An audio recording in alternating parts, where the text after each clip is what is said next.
Good evening friends. यहाँ तो कुछ दिख ही नहीं रहा। ठीक है, आप सभी लोगों का पार्थ एजुकेशन के इस मंच पर पुनः स्वागत है। आज आपको दो सूचनाएं देनी थी। पहली सूचना ये है कि कल से मैं भूगोल के क्लास का चैप्टर वाइज प्रारंभ करूंगा, यानी कल से टॉपिक शुरू हो जाएगा। आज तक हम लोग बेसिक क्लास कर रहे थे, बेसिक क्लास आज खत्म हो जाएगा, बेसिक अवधारणाएं खत्म हो जाएंगी। कल से हम लोग पाठ्यक्रम की शुरुआत करेंगे, सिलेबस की शुरुआत करेंगे। और दूसरी सूचना ये देनी थी कि जो लोग भी आगामी परीक्षाओं की तैयारी कर रहे हैं, जिसमें 20 तारीख को आपको समीक्षा अधिकारी लगा हुआ है, उसके बाद पीसीएस का पेपर है, उसके बाद आपका नेट का पेपर लगा हुआ है। इन सारे एग्जाम्स में भौगोलिक आंकड़े या ऐसे समझिए प्रोडक्शन से संबंधित आंकड़े पूछे जाते हैं, जिसे में भंडारण और उत्पादन होते हैं। वह हमने 2-3 दिनों के लगातार प्रयास से मेहनत करके विभिन्न स्रोतों से सारी चीज़ें एकत्रित कर लिया है और उसका एक पीडीएफ बना लिया है हमने। 16 पेज का पीडीएफ है, वह कल तक आपके पास पहुंच जाएगा। उसको आप डाउनलोड कर लीजिएगा और फिर वहां से अपनी तैयारी को जारी रखिएगा। वहां पर पढ़ते समय आपको समस्या ये आएगी कि हमने बहुत सारी चीजें आब्लिक लगा लगा के लिखी होगी। जैसे एग्जांपल के लिए पेट्रोलियम का जब उत्पादन आप पढ़ेंगे,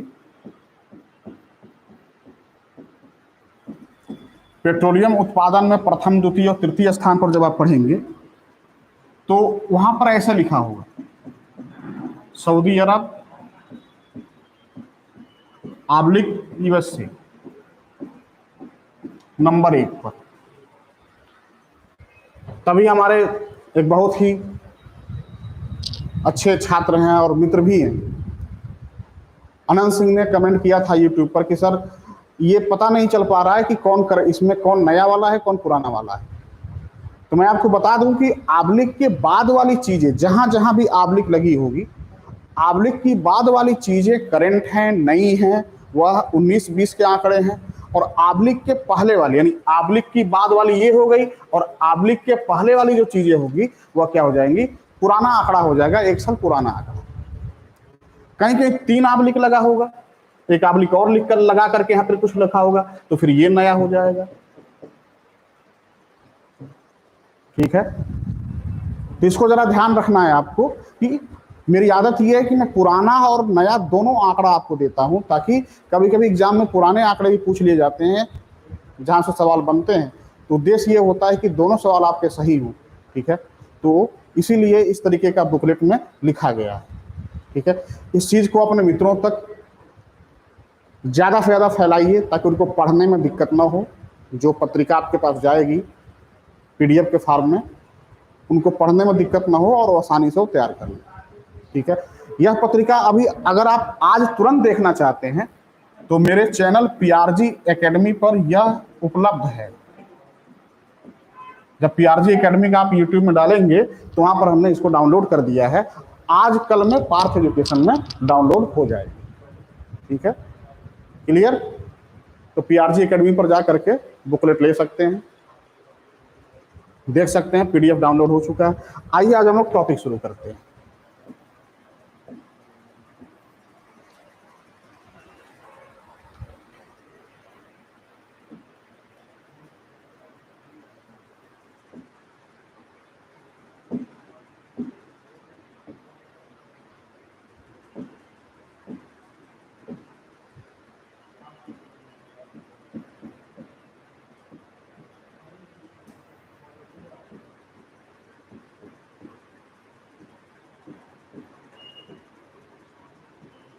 पार्थिव विकिरण,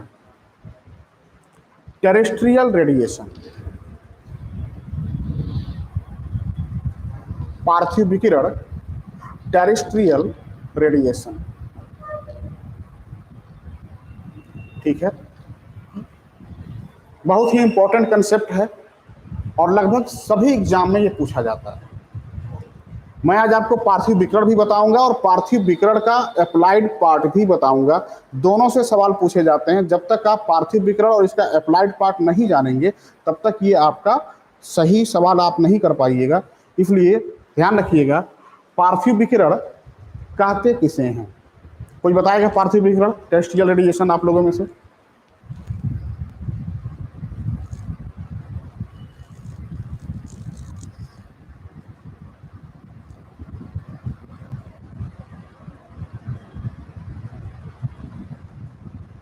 पार्थिव विकिरण किसे कहते हैं बताइए आप लोग।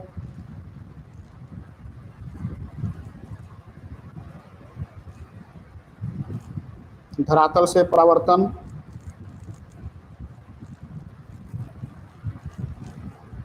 चलिए अब्दुल कलाम जी बात करते हैं। पृथ्वी से जो वापस जाती है, चलिए बिल्कुल सही। पृथ्वी द्वारा छोड़ी गई उष्मा रात के टाइम में, रविचंद्र अच्छी बात है, सही है। जो अर्थ से टेम्परेचर का रिफ्लेक्शन जाता है, पृथ्वी से निकलने वाले दीर्घ तरंग विकिरण, विकेंद्र कुमार बिल्कुल सही है। ठीक है, बोर्ड पर आइए। देखिए, पार्थिव विकिरण का जो इंग्लिश है वो है टेरेस्ट्रियल रेडिएशन। पार्थिव विकिरण ये पृथ्वी के द्वारा होने वाला विकिरण है।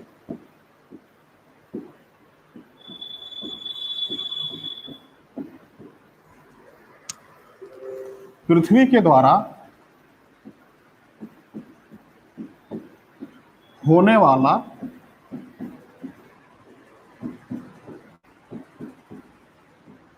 विकिरण है। मतलब क्या हुआ कि विकिरण है मतलब रेडिएशन है, रेडिएशन है।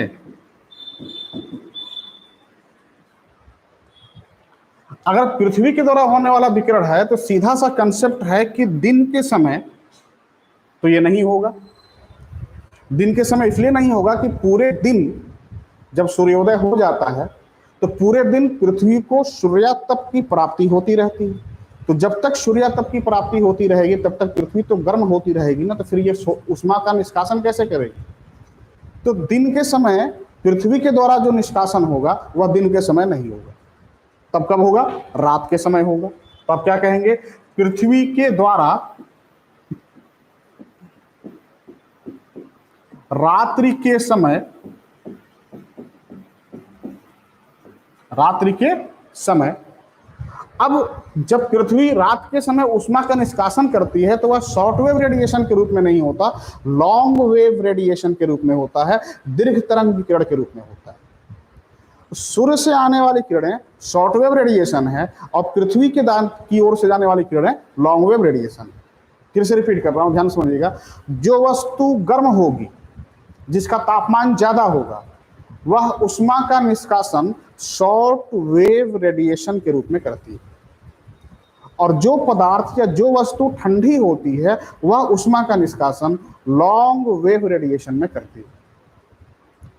चूंकि सूर्य गर्म है तो वहां से आने वाली सौर विकिरण छोटे छोटे फोटान के पैकेटों में, छोटे छोटे बंडलों में हमारे पृथ्वी पर आती है, जो शॉर्ट वेव रेडिएशन के रूप में आती है। गर्म वस्तु है सूर्य, इसलिए वह निष्कासन शॉर्ट वेव रेडिएशन के रूप में करेगा। पृथ्वी ठंडी वस्तु है, इसलिए इसके द्वारा निष्कासन लॉन्ग वेव रेडिएशन के रूप में किया जाएगा। यहां तक समझ में आ गया होगा? तो जब पृथ्वी ठंडी है तो पृथ्वी के समय, पृथ्वी के द्वारा रात के समय, और ये रात के समय जो होने वाली उष्मा का निष्कासन है वह किस रूप में होगा? लॉन्ग वेव रेडिएशन के रूप में होगा। तो सारा चीज जोड़ते जाइएगा। पृथ्वी के द्वारा रात्रि के समय दीर्घ तरंग विकिरण, दीर्घ तरंग विकिरण,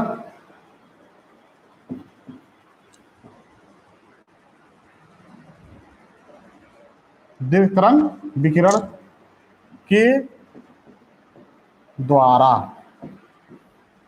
अब यहां विकिरण है, रेडिएशन है, तो रेडिएशन हमेशा किस रूप में होता है? इलेक्ट्रोमैग्नेटिक वेव में होता है। ध्यान से समझिएगा, कोई भी रेडिएशन, चाहे पृथ्वी के द्वारा रेडिएशन हो, चाहे सूर्य के द्वारा रेडिएशन हो, कोई भी रेडिएशन हो, कोई भी विकिरण हो, वह हमेशा विद्युत चुंबकीय तरंग के रूप में, इलेक्ट्रोमैग्नेटिक वेव के रूप में होता है। ठीक है, तब तीन चीजें एक साथ आ गई, ध्यान समझिएगा। पृथ्वी के द्वारा होने वाला विकिरण है, कब होगा? रात के समय होगा। कैसे होगा? लॉन्ग वेव रेडिएशन के रूप में होगा। फिर कैसे? चूंकि यह रेडिएशन है तो कैसे होगा? पार्थिव विकिरण। कैसे होगा? इलेक्ट्रोमैग्नेटिक वेव के रूप में होगा। अब इन सारे चीजों को जोड़ देंगे। देखिए, जोड़ के मैं पढ़ रहा हूं। परिभाषा कैसे निकलेगा? मैं परिभाषा निकाल, रटवाना उद्देश्य नहीं है, ध्यान से समझिएगा। अगर रटवाना उद्देश्य होता तो सीधे यहां पर आता, परिभाषा लिखता, आप लिख करके मैं भी पीछा छुड़ा लेता, आपका भी तैयार हो जाता। तो मेरी ये आदत नहीं। मेरी आदत क्या है कि मैं साइंस और मैथमेटिक्स की तरह चीजों को खींच करके निकालता हूं।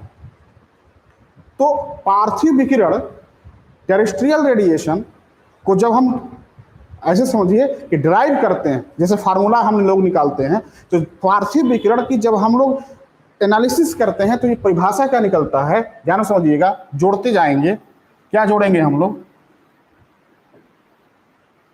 पहला चीज, पृथ्वी के द्वारा रात्रि के समय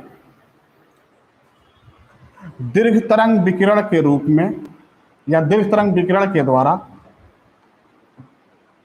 विद्युत चुंबकीय तरंग, विद्युत चुंबकीय तरंग के रूप में होने वाले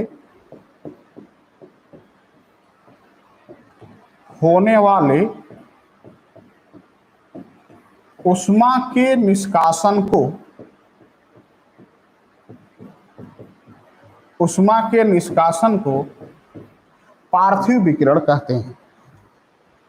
होने वाले ऊष्मा के निष्कासन को पार्थिव विकिरण कहते हैं। चार चीजें शामिल करेंगे। पृथ्वी के द्वारा रात्रि के समय दीर्घ तरंग विकिरण के द्वारा विद्युत चुंबकीय तरंग के रूप में होने वाले ऊष्मा के निष्कासन को पार्थिव विकिरण कहते हैं। ठीक, परिभाषा में कहीं कोई समस्या हो तो बताइए।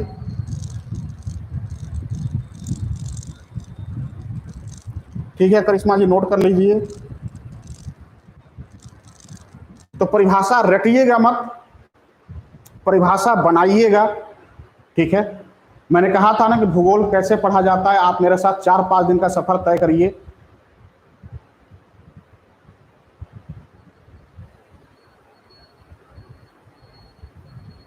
ठीक है, अपने आप आपको समझ में आ जाएगा। बबीता सिंह क्लियर नहीं हुआ? पीके रुद्र क्लियर नहीं हुआ? फिर से बताइए। प्रवीण रानी समझ में आ गया? जिनको नो सर क्लियर, तो जिनको समझ में नहीं आया फिर से कमेंट करें। बहुत ही इंपॉर्टेंट कंसेप्ट है, अगर समझ में नहीं आएगा तो। अच्छा, प्रवीण जी समझ में आ गया, अच्छी बात है। मनोज कुमार समझ में आ गया।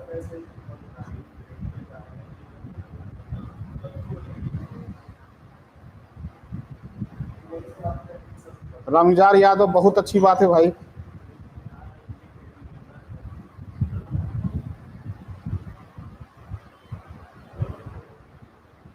चलिए, बहुत अच्छी बात है।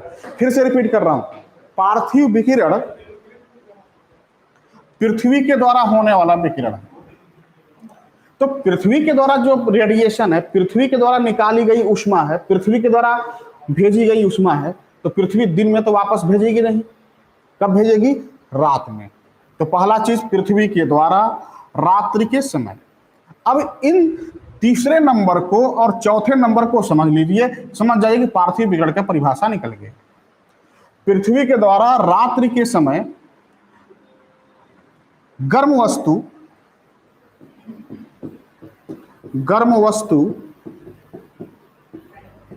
ऊष्मा का निष्कासन शॉर्ट वेव रेडिएशन के रूप में करती है, और ठंडी वस्तु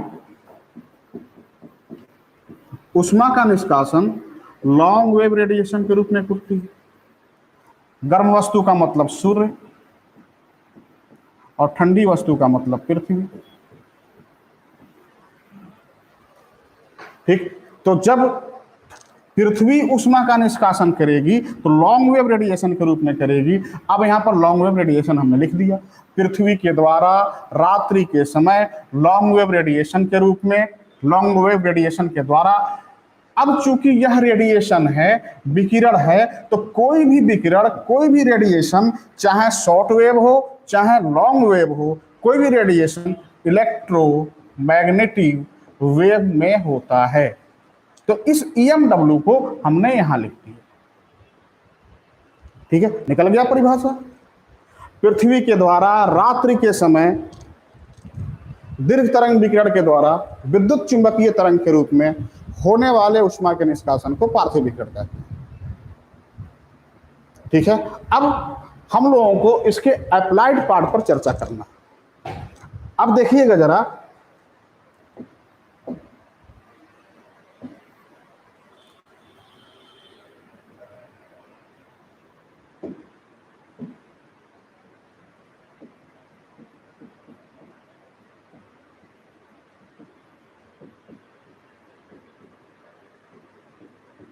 पार्थिव विकिरण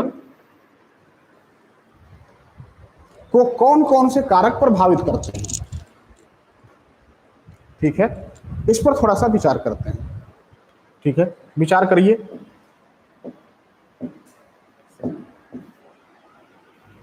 इस पर जब आप आते हैं तो एक मैं लाइन लिख रहा हूं, इस लाइन को एकदम कोट कर लीजिएगा।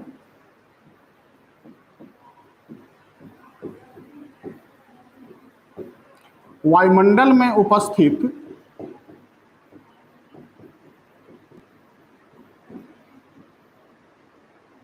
जलवाष्प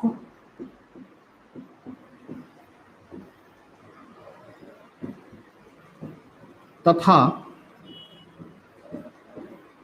धूलकण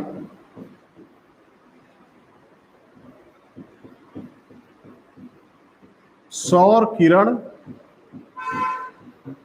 एवं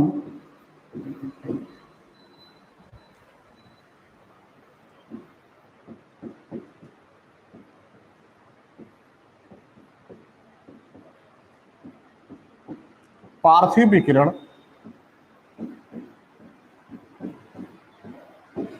दोनों के लिए अपारदर्शी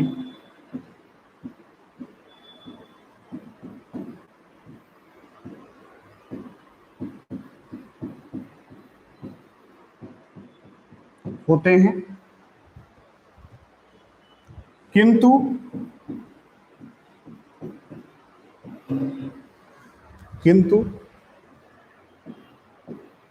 CO2 कार्बन डाइऑक्साइड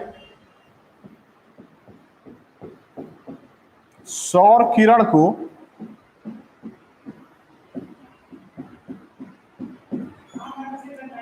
आने देता है,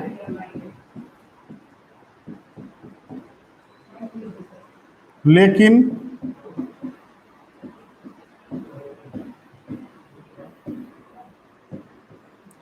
पार्थिव विकिरण को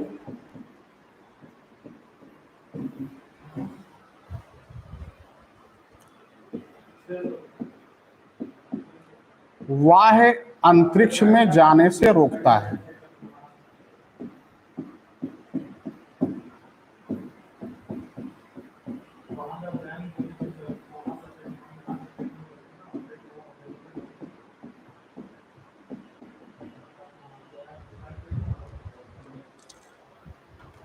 फिर से रिपीट कर दे रहा हूं,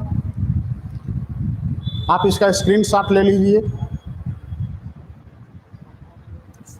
ठीक है, वायुमंडल में उपस्थित जलवाष्प तथा धूलकण सौर किरण और पार्थिव विकिरण दोनों के लिए अपारदर्शी होते हैं, किंतु CO2 कार्बन डाइऑक्साइड सौर किरण को आने देता है, लेकिन पार्थिव विकिरण को बाह्य अंतरिक्ष में जाने से रोक देता है।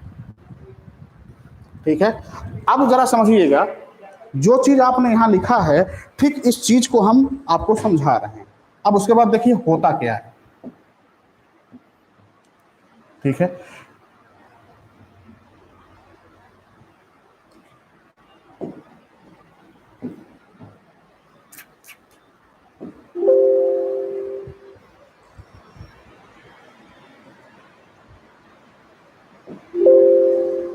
निप्पू, अरे देखिए जरा।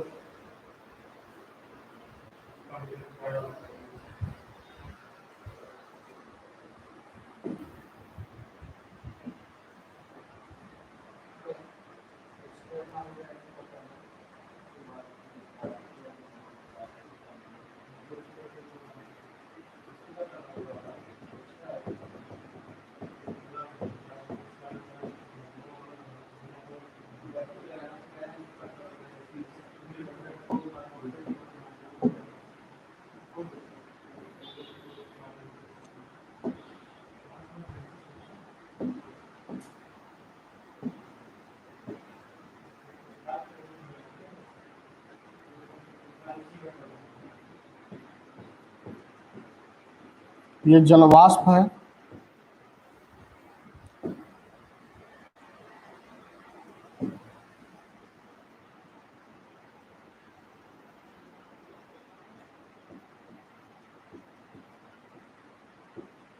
ये डस्ट पार्टिकल्स हैं,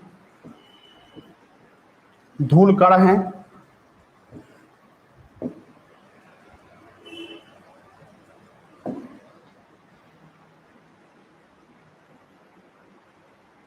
और ये आपका CO2 कार्बन डाइऑक्साइड।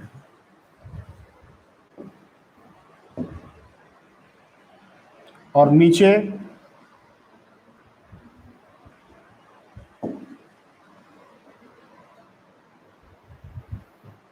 ये आपकी पृथ्वी धरातल है। अब हमने आपसे ये कहा कि ये सन है,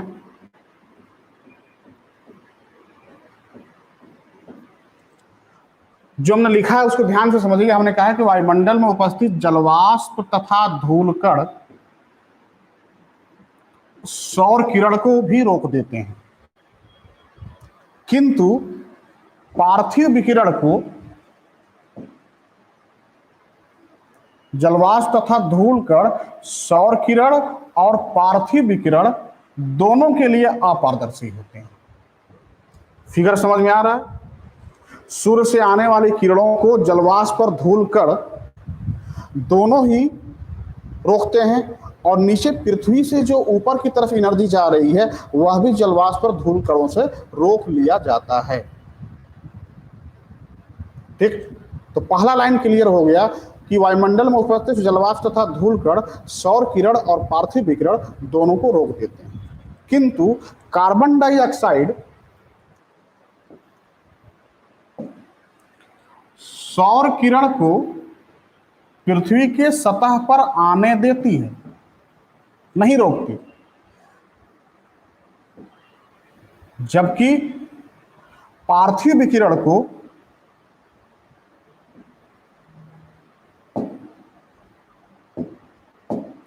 जबकि पार्थिव विकिरण को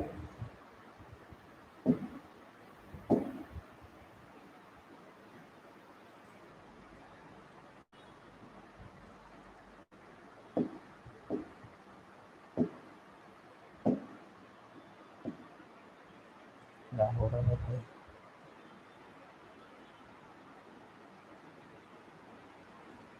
जबकि पार्थिव विकिरण को बाह्य अंतरिक्ष में जाने से रोक देती है। अब पूरी लाइन को ध्यान से समझिए, जो हमने लाइन लिखा था। हमने आपसे कहा कि वायुमंडल में उपस्थित जलवाष्प तथा धूलकण सौर किरण और पार्थिव विकिरण दोनों के लिए अपारदर्शी होते हैं, किंतु CO2 सौर किरण को पृथ्वी के सतह पर आने देती है, और लेकिन पार्थिव विकिरण को बाह्य अंतरिक्ष में जाने नहीं देती है। अब जरा देखिएगा, ये ऊपर की जितनी चीजें हैं ये शॉर्ट वेव रेडिएशन है, ये भी शॉर्ट वेव रेडिएशन है, ये भी शॉर्ट वेव रेडिएशन है,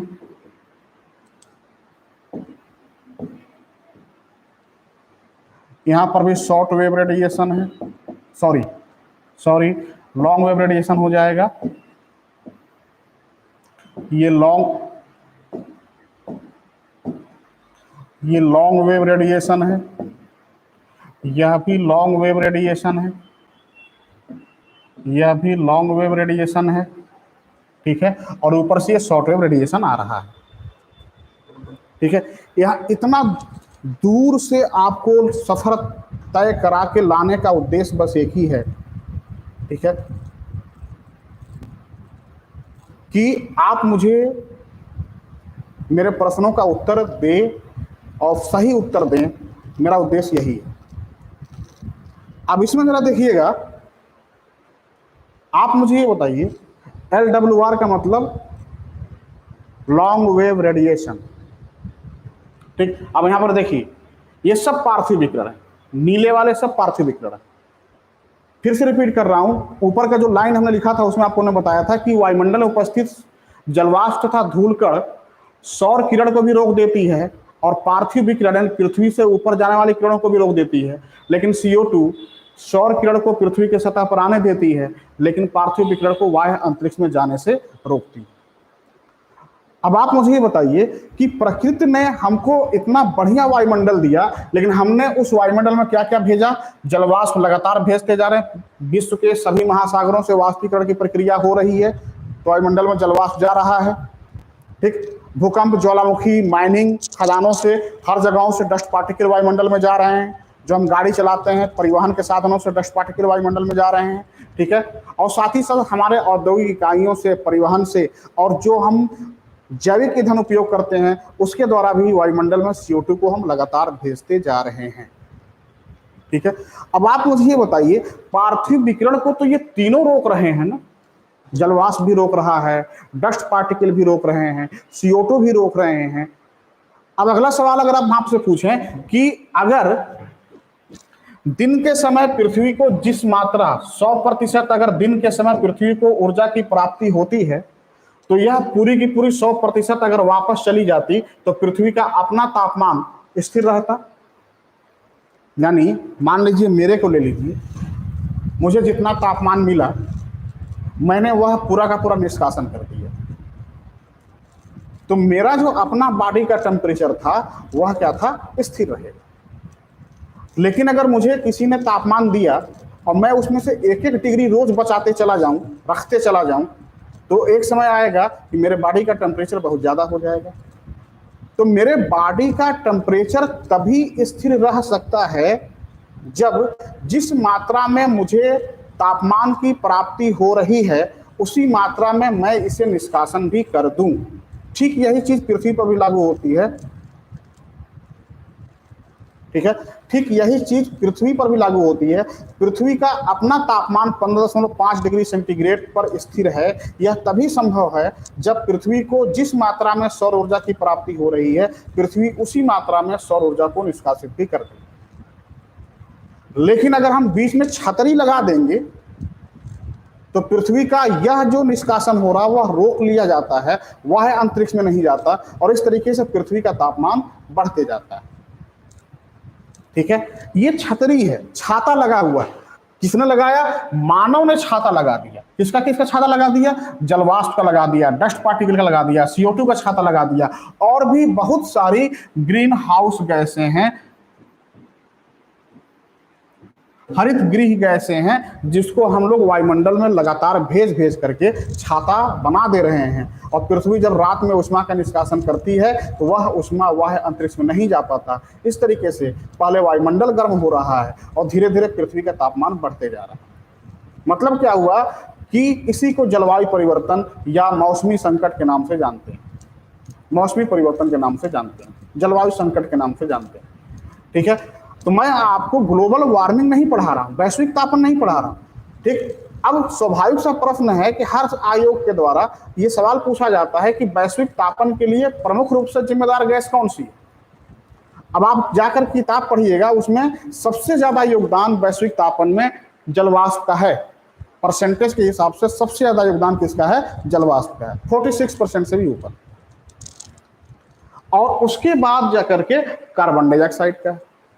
फिर भी आयोग के द्वारा, MP आयोग ने भी ये सवाल पूछा, उत्तर प्रदेश आयोग ने भी ये सवाल पूछा, लेकिन कभी भी आयोग के द्वारा प्रमुख हरित गृह गैस के रूप में जलवाष्प को स्वीकार नहीं किया गया है। किसे स्वीकार किया गया है? कार्बन डाइऑक्साइड को स्वीकार किया गया है, अगर आपसे सवाल पूछा जाए कि प्रमुख हरित गृह गैस कौन सी है, तो आप जलवाष्प न लगा करके क्या लगाएंगे, CO2 लगाएंगे।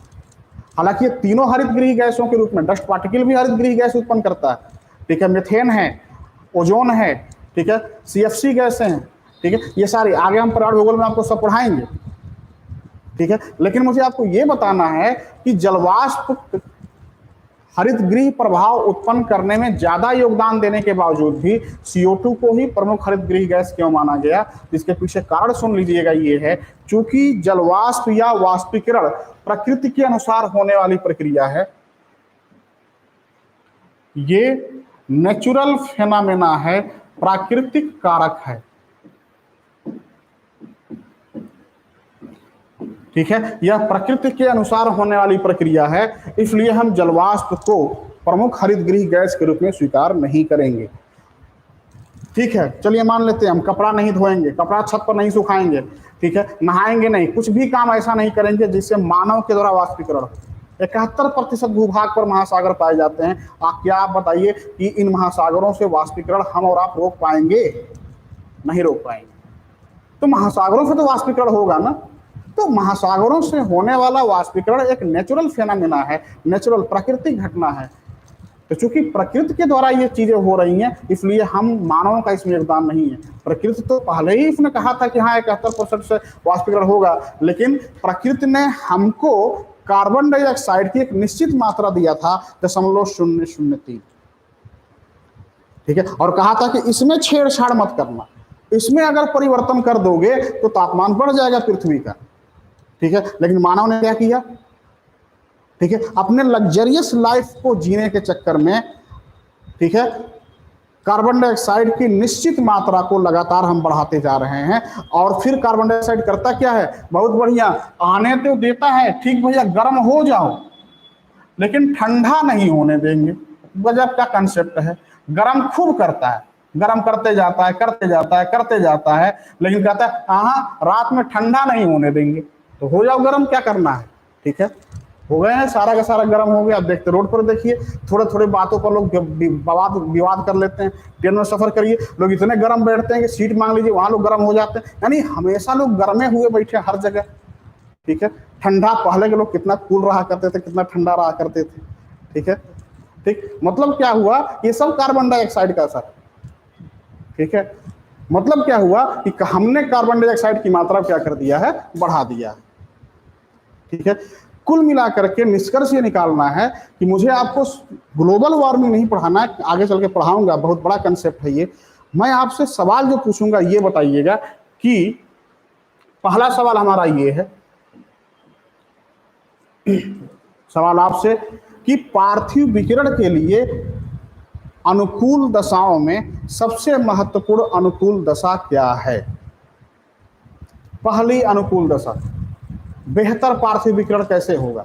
पृथ्वी के सतह से दीर्घ तरंग विकिरण के रूप में रात के समय उष्मा का निष्कासन अधिक से अधिक होगा, कैसे होगा ये विचार करना है।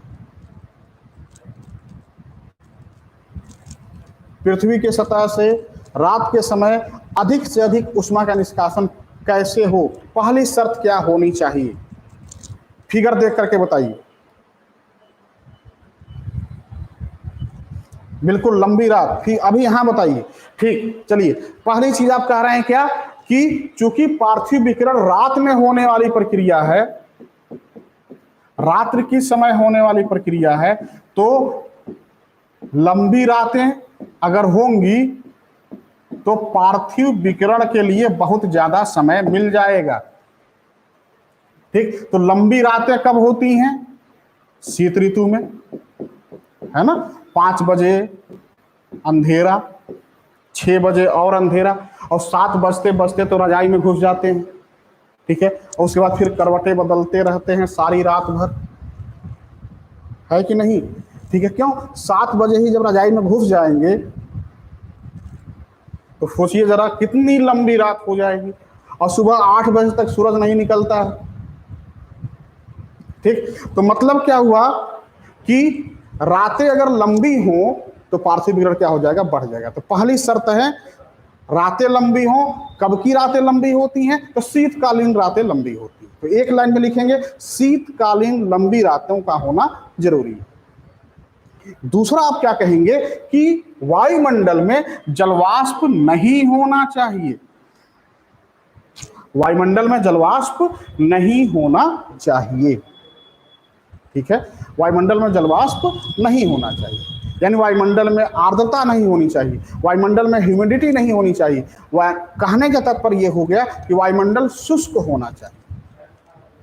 और तीसरा शर्त हो गया कि बादल घिरे हुए नहीं होने चाहिए। जलवाष्प का मतलब क्लाउड से हो जाएगा, जलवाष्प का मतलब बादल से हो जाएगा, ठीक है। और तीसरा, अगर हम डस्ट पार्टिकल को लें तो क्या कहेंगे? वायुमंडल स्वच्छ होना चाहिए, साफ होना चाहिए। वायुमंडल स्वच्छ होना चाहिए, साफ होना चाहिए।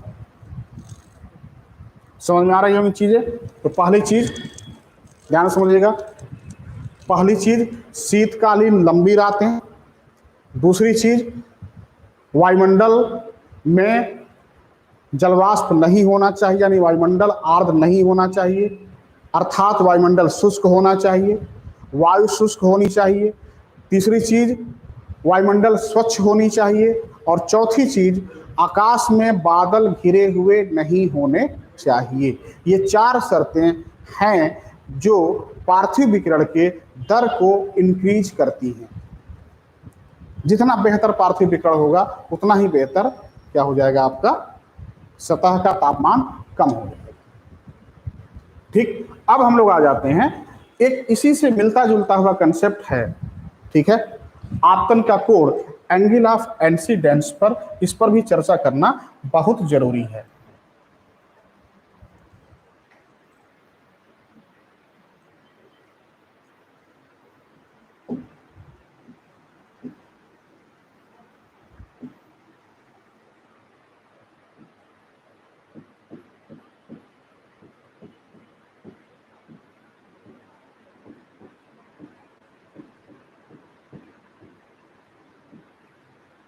आपतन का कोण,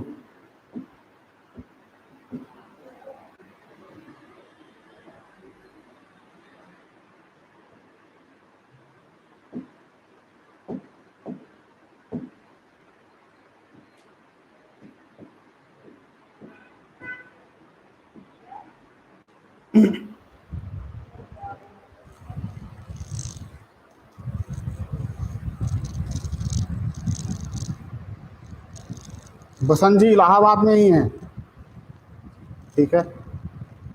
अख्तर अली क्या हाल चाल है?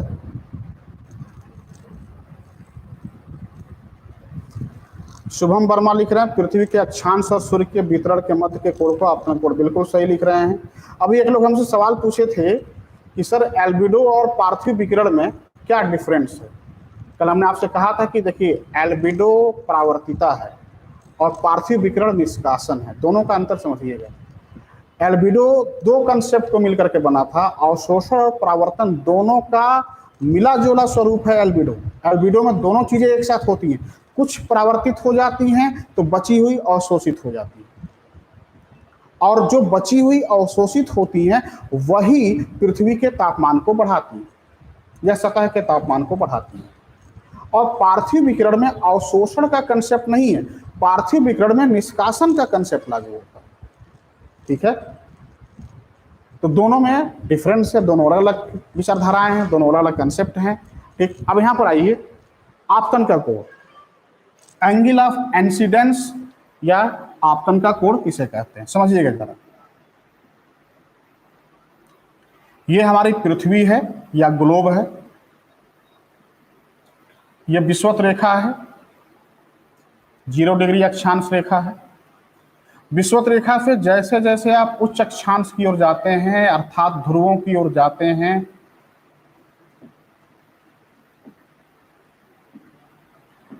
ये 90 डिग्री है, तो विषुवत 0 डिग्री है, मतलब ये निम्न अक्षांश है।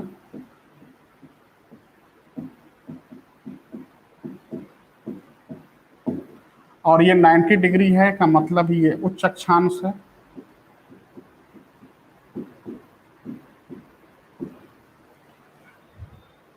अब ठीक यहीं पर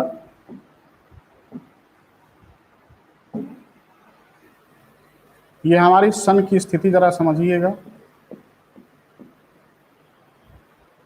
आपतन का कोण का मतलब होता है कि सूर्य की किरणें पृथ्वी पर खींचे गए अक्षांश रेखाओं के साथ जो कोण बनाती हैं वही आपतन का कोण कहा जाता है। ये जो सूर्य की किरणें हैं वह पृथ्वी पर गिरकर जिस कोण का निर्माण करती हैं वह क्या कहा जाता है? आपतन का कोण कहा जाता है। ये जो एंगल है ये आपतन का कोण। अब जरा समझिएगा कि एक शब्दों में अगर आपतन की कोण की परिभाषा बताना हो तो आप कहेंगे कि सौर किरण और पृथ्वी के सतह के मध्य बनने वाले कोण को आपतन का कोण कहते हैं। फिर से रिपीट कर रहा हूं, सौर किरण और पृथ्वी पर खींचे गए अक्षांशों के मध्य बनने वाले कोण को आपतन का कोण कहते हैं। आपतन के कोण का संबंध सीधा सीधा सौर किरण के तिरछेपन से है। आपतन के कोण का संबंध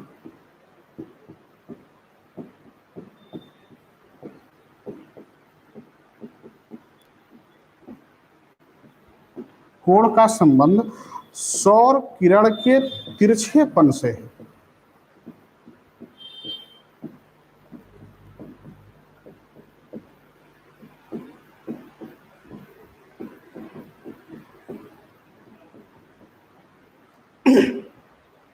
जैसे जैसे हम विषुवत रेखा से ध्रुवों की तरफ जाते हैं वैसे वैसे सौर किरण का तिरछापन बढ़ते जाता है।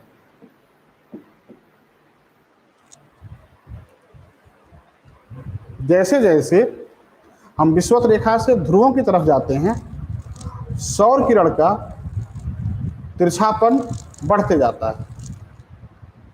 करिश्मा लिख रहे हैं कि फिर से बताइए। देखिए बोर्ड देखिए, सौर किरण और पृथ्वी के सतह के बीच जब सूर्य की किरणें गिरती हैं, इसको और व्यवहारिक समझाते हैं। निप्पू बस ये बोतल नीला वाला विज्ञान आओ करके सीखें। नहीं ठीक है। देखिए ये बोतल है और ये सूरज है। मोबाइल दिखाई दे रहा होगा, ये लाइट है जल गया, ये सन है। अब ये सूरज की ये आपकी पृथ्वी ऐसे। अब इस पर हम बीच में विषुवत रेखा मान लीजिए और इधर 90 डिग्री इधर 90 डिग्री। अब ये सूरज की किरण इस पर आकर के चमकेगी। अब जब सूरज की किरण इस पर चमकेगी, अब यहां समझिएगा,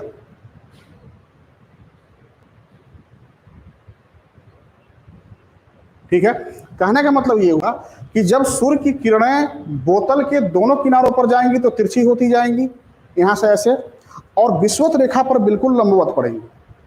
तो जैसे जैसे ध्रुवों की तरफ बढ़ते हैं सूरज के किरणों का तिरछापन क्या होते जाता है? बढ़ते जाता है। तो सौर किरण और पृथ्वी के सतह के बीच जो कोण बनेगा, इस सतह से इस किरण के टकराने के बाद यहीं पर जो कोण बनेगा उसे हम क्या कहेंगे? आपतन का कोण कहेंगे। ठीक है। अब यहां पर देखिएगा, मुझे आपको यह समझाना है कि फिर से रिपीट कर रहा हूं कि सौर आपतन के कोण का संबंध सौर किरण के तिरछेपन से है। अब इस चीज को देख करके मैं एक फार्मूला निकालूंगा, निष्कर्ष। फिर से देखिए, लिख दिया हूं साफ साफ, निम्न अक्षांश उच्च अक्षांश। पहला फार्मूला देखिए निकाल रहा हूं,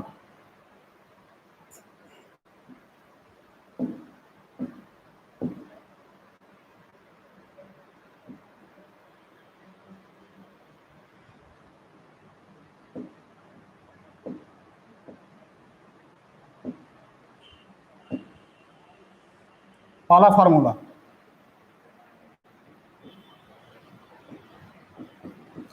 आपतन का कोण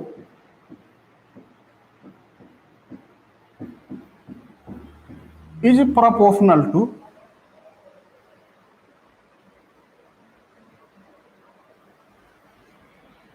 1/,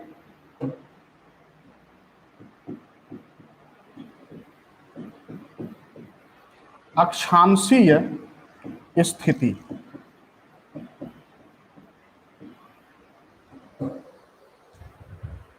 ठीक है, यानी विलोम अनुपात होता है, समानुपात नहीं होता है। ठीक है, विलोम अनुपात होता है। ठीक है, समझिएगा। फिगर देखिए क्या लिखा है हमने कि आपतन का कोण विलोमानुपाते 1/, अक्षांशीय स्थिति। बोर्ड देखिए, आप बताइए 90 डिग्री यहां बनेगा कि नहीं बनेगा? और जैसे जैसे ऊपर जाएंगे वहां पर आपतन कोण क्या होता जाएगा? कम होता जाएगा। यानी सूर्य की किरणें जहां पर लंबवत होंगी वहां पर आपतन का कोण सबसे ज्यादा होगा। तो अगर सूर्य की किरणें विषुवत रेखा पर लंबवत हैं तो यहाँ पर कितने डिग्री कोण बनेगा? 90 डिग्री। तो विषुवत रेखा का मतलब 0 डिग्री अक्षांश, यानी निम्न अक्षांश। तो जैसे जैसे अक्षांश हम बढ़ा रहे हैं, जैसे जैसे अक्षांशीय स्थिति बढ़ रही है, आपतन का कोण कम हो रहा है। उल्टा है ना, विलोम अनुपात है ना। तो हम अक्षांशीय स्थिति देखिए 0 पर थे, 90, ऊपर जाएंगे और कम, ऊपर जाएंगे और कम, और ऊपर जाएंगे और कम, और ऊपर जाएंगे और कम, और ऊपर जाएंगे और कम, और यहां पर पहुंच जाएंगे तो सबसे कम। तो अक्षांशीय स्थिति बढ़ रही है। तो अक्षांशीय स्थिति बढ़ रही है तो आपतन के कोण का मान क्या होते जा रहा है? कम होते जा रहा है। तो फार्मूला सही है, आपतन का कोण इज प्रोपोर्शनल टू 1/, अक्षांशीय स्थिति। फिगर को देख करके जो हमने फार्मूला खींचा वह सही है। ठीक है, समझ में आ गया? अजीत यादव, रो क्यों रहे हैं भाई? हंसिए। किसी को कोई समस्या हो तो बताइए। फिगर को देख करके जो हमने फार्मूला डिराइव किया है वह सब लोगों को समझ में आ गया। आपतन का कोण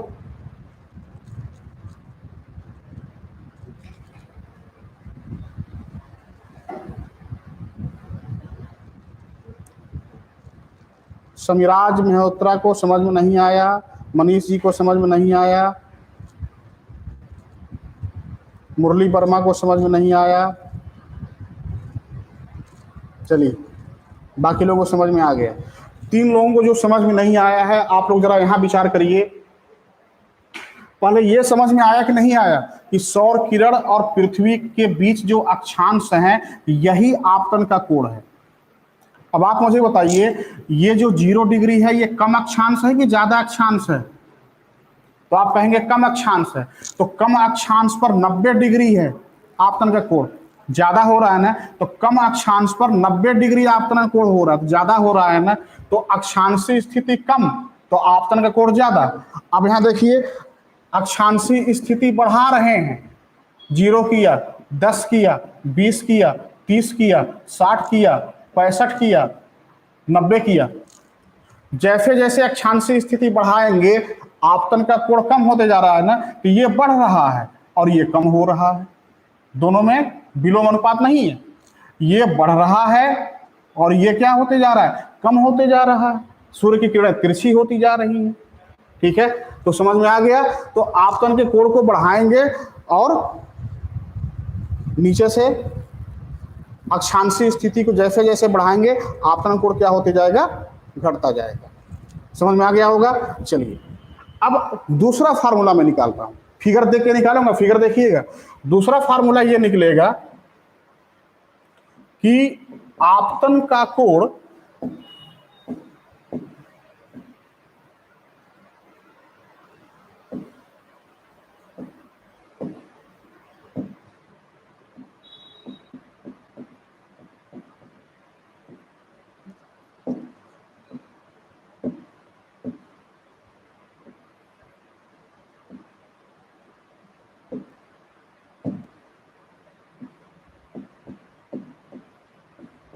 आपतन का कोण समानुपाते होगा प्राप्त सौर ऊर्जा की मात्रा।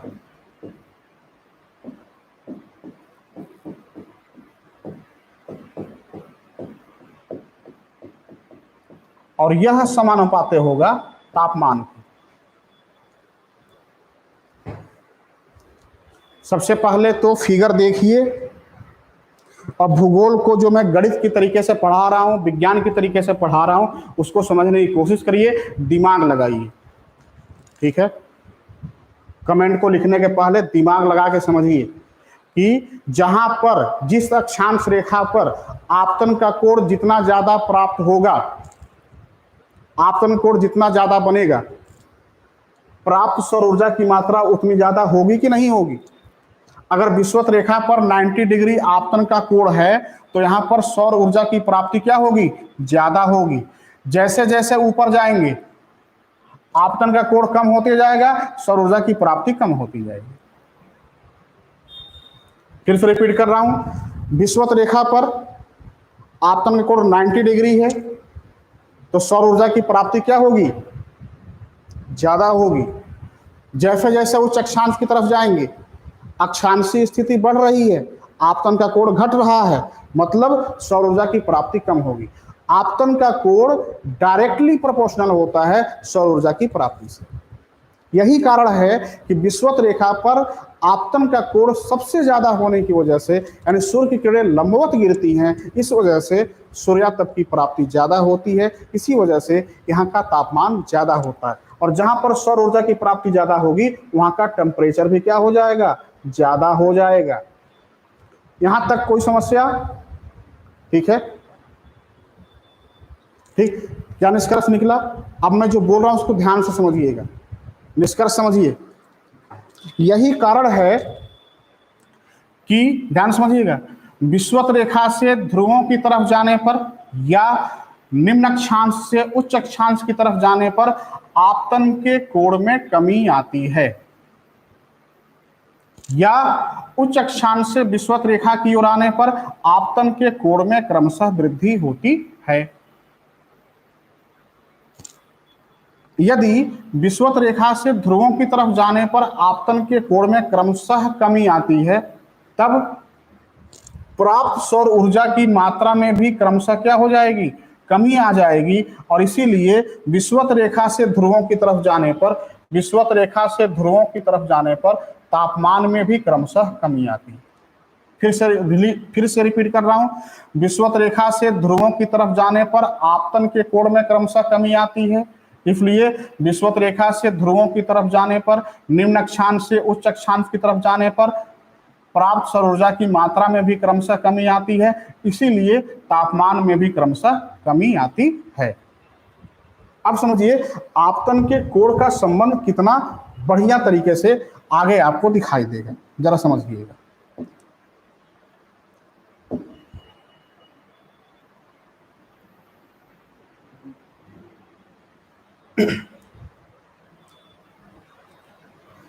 जैसे जैसे ऊपर जाएंगे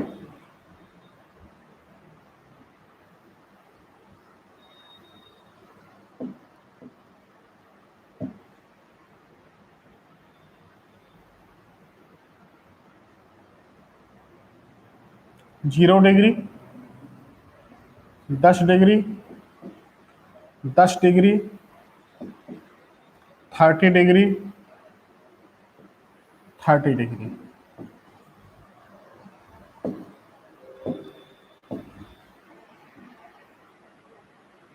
थर्टी डिग्री और 30 डिग्री, 45, 60, 90।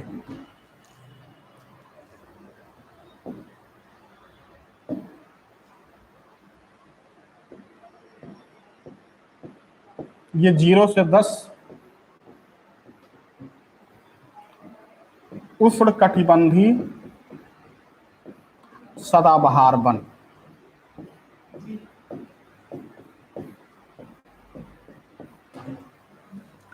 और यहां पर 30 है, और ये टोटल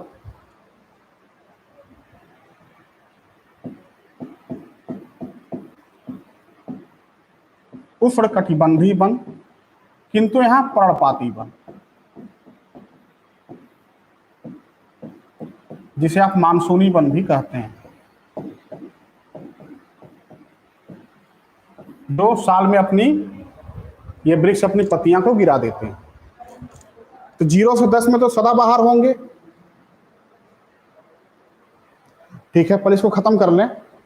ठीक है, 0 से 10 में तो पहले कंसेप्ट समझा करिए, आप लोग भागना शुरू कर देते हैं। ठीक है, इतना इंपॉर्टेंट चीज बता रहा हूं मैं, आपतन के कोड को इंटर रिलेट कराने जा रहा हूं इकोसिस्टम से।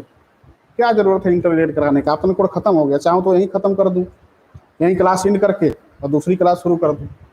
ठीक है, लेकिन जहां तक जिस दूरी तक आपको ले जाना चाहता हूं वहां तक जाया करिए। ठीक है, अगर अच्छा कंप्यूटर बनना चाहते हैं तब। ठीक है, बोर्ड देखिए, मैं आपको बता रहा हूं कि ये उष्णकटिबंधी 0 से 30 तक, चूंकि उष्णकटिबंध का क्षेत्र होता है इसलिए हम लोग कहते हैं उष्णकटिबंधी वन। उसमें 0 से 10 उत्तरी गोलार्ध, 0 से 10 दक्षिणी गोलार्ध में वर्ष भर वर्षा होती है, इस वजह से यहाँ पर एवरग्रीन फॉरेस्ट सदाबहार वन पाए जाते हैं। लेकिन 10 के ऊपर पर्णपाती और 10 के नीचे पर्णपाती मिलते हैं। यहाँ पर जो वन है ये उपोष्णकटिबंधी वन हो जाते हैं, ये समशीतोष्ण वन हो जाता है,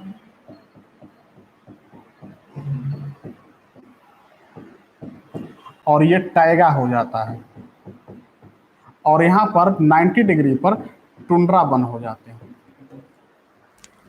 अब आप मुझे ये बताइए कि जैसे जैसे आप यहाँ पर विषुवत रेखा से जैसे जैसे आप उच्च अक्षांश की तरफ बढ़ते हैं, आपतन का कोण कम होता जाएगा ना। तो जब आपतन का कोण कम होते जाएगा तो सूर्यातप या सौर एनर्जी, सूर्यातप की मात्रा, सोलर एनर्जी की मात्रा भी क्या होती जाएगी, कम होती जाएगी। तो जब सूर्यातप, प्राप्त सौर ऊर्जा की मात्रा कम हो जाएगी तो खुद बताइए प्रकाश संश्लेषण कहाँ होगा। अरे कोई बात नहीं, ठीक है, आनंद लेंगे। ठीक है, प्रकाश संश्लेषण कहाँ, सबसे ज्यादा प्रकाश संश्लेषण कहाँ होगा। ठीक है, तो आप कहेंगे कि जहां पर सबसे ज्यादा प्रकाश की प्राप्ति होगी, जहां पर प्राप्ति ही नहीं हो रही है वहां प्रकाश संश्लेषण होगा, नहीं होगा। तो चूंकि विषुवत रेखा पर सौर ऊर्जा की प्राप्ति सबसे ज्यादा होगी तो इन वनों में प्रकाश संश्लेषण भी तो सबसे ज्यादा होगा ना।